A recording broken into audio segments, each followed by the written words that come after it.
Welcome back to the channel, and thanks for joining me for part 8 of my 4.9 liter Ford engine rebuild.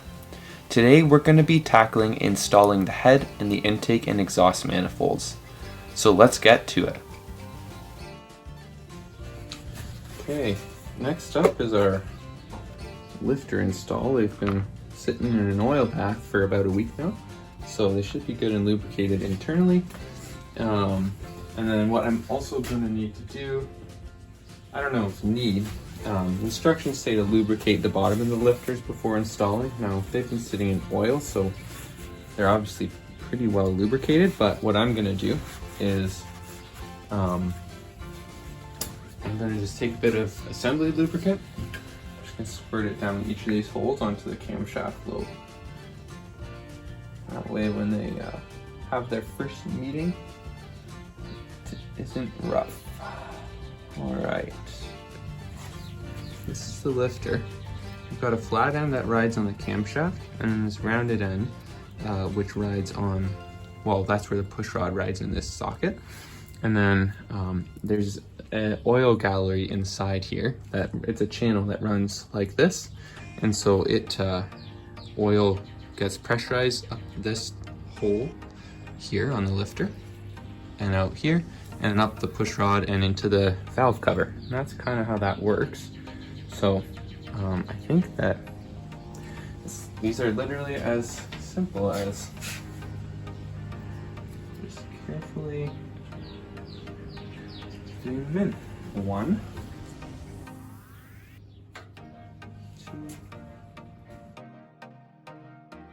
2, 6,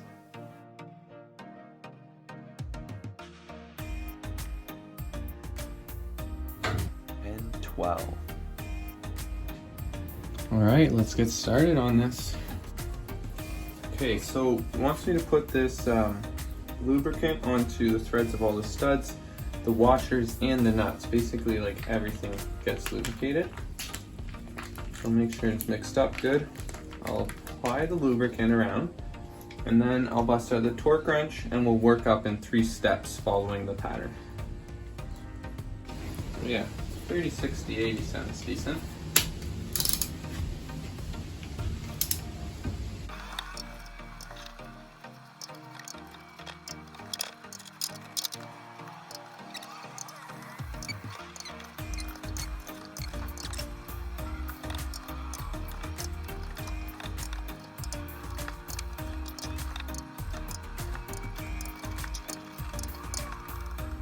Okay, we're just switching over to the larger, more expensive torque wrench now. Just for the final torque. The little one I was using before does say it goes up to 80, but that's its highest number, and I'm not wanting to push it. And it also only costed $30, so I'm gonna use the one that's a little more expensive to set my final torque. Okay, so 80 foot-pounds, no extensions, nothing. Make sure I clean this socket out. Don't want to use extensions, I don't think, when you're torquing bolts, because it's just one more thing that could affect the torque, and when the torque matters, it matters.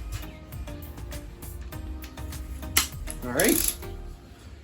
Plus, this will be easier to get my 80 foot-pounds. It's a lot longer.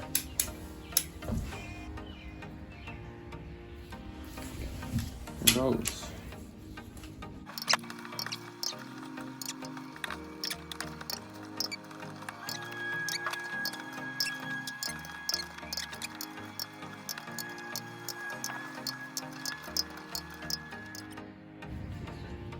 The next step is to clean up the push rods and install them. So what we want to do is we want to first make sure that there's no particulate inside the push rod, because this is the oil passageway.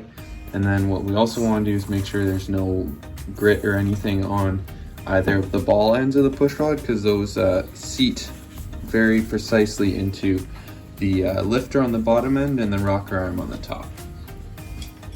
So once they're clean, we go ahead and install them into the block, slip them in through the hole in the head and down into the lifter below. If you've done major modifications to your engine, including a significant camshaft upgrade or decking the block and the head, You may need to measure your push rods and make sure that they're not too long compared to the original setup. However, I replaced my camshaft with a stock grind cam, and I did not need to deck the block, so I am not going to need to measure my push rods at this point. The 306 is not an interference engine as far as I understand, so even if my push rods were a little bit long, I'm not gonna cause too much lift on the valve and make it meet the piston or anything like that. Too much lift on the valves could damage springs and such, but I also know for a fact that you can put higher ratio rockers into these engines without needing to change push rods, and that causes more valve lift, so I'm confident that my push rods will be okay for now. So it's time to start torquing these. They get torqued 17 to 23 foot-pounds. I'm gonna go with 21, slightly more than halfway up the range. Since it's old hardware, I figure a little bit of extra torque won't hurt it, just to make sure it stays snug. We're gonna go ahead and install our spark plugs next so that we don't get anything entering our nice clean pistons and cylinder heads. Since this is a later model with the DuraSpark 2 ignition, this calls for a slightly larger spark plug gap than the older points ignition. So instead of the older 35 thousandths gap, we want a 44 thousandths gap here.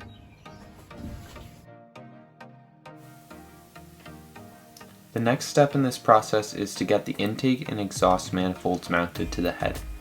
I also used ARP studs for this, as I figured, why not? Do it once, do it right. You can see I've chastened some of the threads in the head out to make sure the studs go in smooth and they go in all the way, and I was really pleased with the quality. The intake and exhaust look really nice. The shop painted them up for me and planed the surfaces flat. But you can see that the washers don't all sit perfectly flat. That's because the flanges are different thicknesses sometimes. So I had to get really creative with my washers, and fortunately I saved the old super thick washers that were Ford originals, and so I spent some time filing and carefully arranging them, and I was able to get the washers to sit flat, and I was pretty happy with the final seal. Due to the fact that I was moving, I didn't have time to film the installation of the valve cover and other front peripherals, but you can see it got done, and you can see the engine got in the truck. More on that coming soon.